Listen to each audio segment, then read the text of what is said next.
What a remarkable moment to witness here.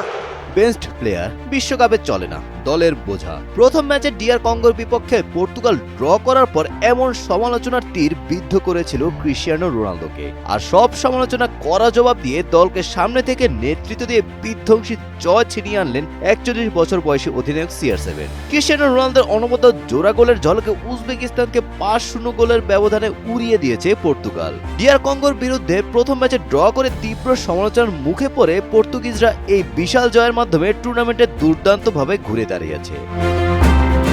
খেলার শুরু থেকে উজবেকিস্তানের উপর চড়াও হয়ে খেলতে থাকে পর্তুগাল। ম্যাচের মাত্র 6ষ্ঠ মিনিটে জোয়া ক্যান্সেলোর নিখুঁত পাস থেকে দারুণ এক ফিনিশিং এ গোল করে দলকে 1-0 ব্যবধানে এগিয়ে নেন রোনালদো।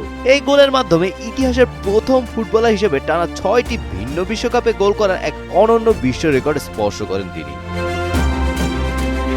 ম্যাচের 17 মিনিটে নুনো মেন্ডেসের দুর্দান্ত ফ্রি কিকে ব্যবধান দ্বিগুণ করে পর্তুগাল।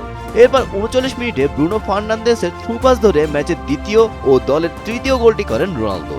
এই জোড়া গোলের মাধ্যমে বিশ্বকাপে পর্তুগালের হয়ে সর্বোচ্চ 10টি গোল করার কৃতিত্ব অর্জন করেন তিনি, যা তাকে কিংবদন্তি ইউসেবিওকে ছাড়িয়ে পর্তুগালের সর্বকালের শীর্ষ বিশ্বকাপ গোলদাতায় পরিণত করেছে।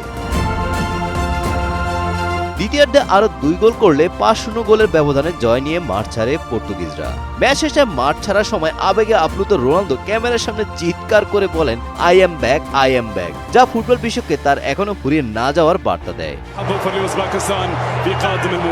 এই বিধ্বংসী জয়ের পর 2 ম্যাচে 4 পয়েন্ট নিয়ে গ্রুপ কে এর পয়েন্ট তালিকায় সুবিধাজনক অবস্থায় রয়েছে পর্তুগাল। এই জয়ের ফলে নকআউট পর্বের টিকিট পাওয়ার দৌড়ে বেশ এগিয়ে গেল তারা। আগামী শনিবার গ্রুপ পর্বের শেষ ম্যাচে কলম্বিয়ার মুখোমুখি হবে পর্তুগাল।